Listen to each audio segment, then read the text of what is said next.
Datozen asteetan, beren batez beteko bizitza bete duten edukiontzi guztiak aldatzeari ekingo diogu. Guneak homogeneizatuko dira. Horrela guztiek gutxienez 4 edukiontzi izango dituzte.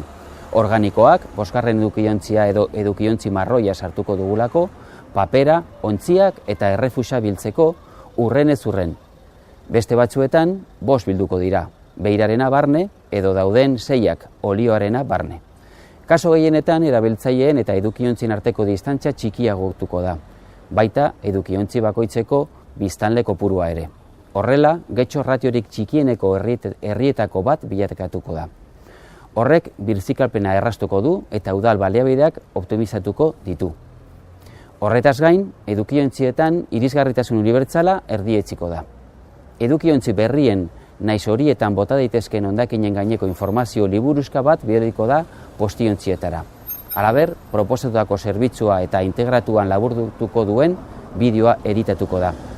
Pausoz pauso, gure erronka 2012. Urtean gaikako bereizketa eta bilketa osoaren 150%rera heltzea da.